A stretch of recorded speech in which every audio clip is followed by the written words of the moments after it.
రాజకీయ కుటుంబాల్లో ఎంగేజ్మెంట్లు పెళ్లిళ్ళు అంటే సాధారణంగా భారీ వేదికలు, పవర్ ప్రదర్శనలు, కెమెరాల హడావుడి కనిపిస్తుంది. ప్రియాంక గాంధీ వాద్రా కుమారుడు రెహాన్ వాద్రా నిశ్చితార్థం మాత్రం చాలా సైలెంట్ గా జరిగింది. ఎలాంటి ఆర్భాటం లేకుండా ఫినిష్ అయిపోయింది. అయితే ఈ ఎంగేజ్మెంట్ ఒక ప్రశ్నను మాత్రం దేశవ్యాప్తంగా వినిపించేలా చేసింది. వాద్రా కుటుంబంలోకి అడుగు పెట్టబోయే అవీవా బేగ్ ఎవరు? ఇప్పుడు ఇదే ప్రశ్న గూగుల్లో తెగ సెర్చ్ అవుతోంది.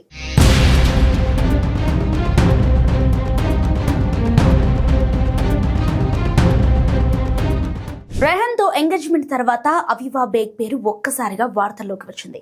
ఆమె ఢిల్లీలోని ఒక సాధారణ కుటుంబంలో పెరిగింది. తండ్రి ఇమ్రాన్ బేగ్ వ్యాపారవేత్త, తల్లి నందిత బేగ్ ఇంటీరియర్ డిజైనర్. రాజకీయ నేపథ్యం ఉన్న కుటుంబం కాదు, కానీ వాద్రా కుటుంబంతో వ్యక్తిగత పరిచయం మాత్రం చాలా ఏళ్లుగా ఉందని సమాచారం. Congress party head quarters Indira Bhavan interiors designing లో నందిత బేగ్ పనిచేసిన సందర్భాలు కూడా ఉన్నాయి. చదువుల్లోనూ అవీవా బేగ్ ఎక్కడా షార్ట్ కట్లు తీసుకోలేదు. ఢిల్లీలోని మోడర్న్ స్కూల్లో హ్యుమానిటీస్ చదివింది.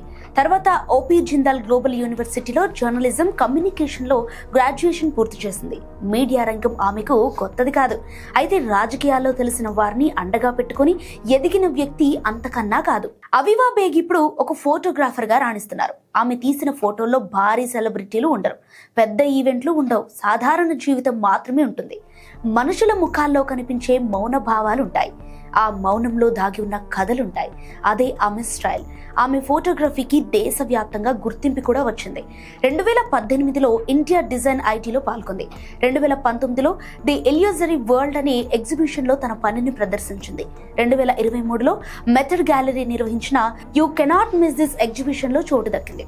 అదే ఏడాది India art fair young collector ప్రోగ్రాంలోనూ పాల్గొంది. ఇలా ఆర్ట్ సర్కిల్లో తన పేరు నిలబెట్టుకుంది. ఫోటోగ్రఫీతో పాటు మీడియా రంగంలోనూ ఆమె పనిచేసింది.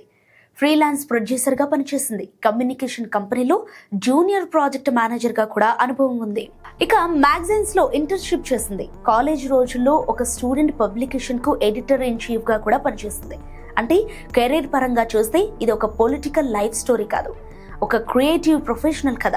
అవీవా బేగ్ సహా వ్యవస్థాపకురాలిగా ఉన్న అటెలీరియా 11 అనే ఫోటోగ్రఫీ స్టూడియో కూడా ఆమె ఆలోచనల ప్రతిబింబమే. బ్రాండ్లు, ఏజెన్సీలు, స్వతంత్ర క్లయింట్లతో కలిసి పనిచేస్తూ విజువల్ స్టోరీ టెల్లింగ్ మీద ఫోకస్ చేస్తుంది. పేరు పెద్దగా వినిపించకపోయినా పని మాత్రం మాట్లాడే విధంగా ఉంటుంది.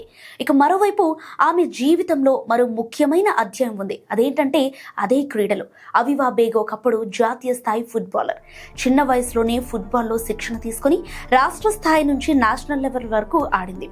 ఫుట్బాల్ ఆమెకు కేవలం ఆట కాదు, క్రమశిక్షణ, ఓర్పు, టీం వర్క్ నేర్పిన జీవన పాఠం. రోజు ఉదయం ప్రాక్టీస్, గాయాలు, ఓటములు, సెలక్షన్ ఒత్తిళ్లు ఇవే ఆమెను మానసికంగా బలంగా తీర్చిదిద్దాయి. అదే బలం తర్వాత ఆమె క్రియేటివ్ రంగంలోకి అడుగుపెట్టినప్పుడు కనిపించింది. ఫుట్బాల్ మైదానంలో ఆమె నేర్చుకున్న లక్షణాలే అవీవాను రాజకీయ లైమ్ లైట్ కు దూరంగా ఉంచాయి. అయితే పేరు కన్నా పని ముఖ్యమన్న దృక్పథాన్ని ఇచ్చాయి.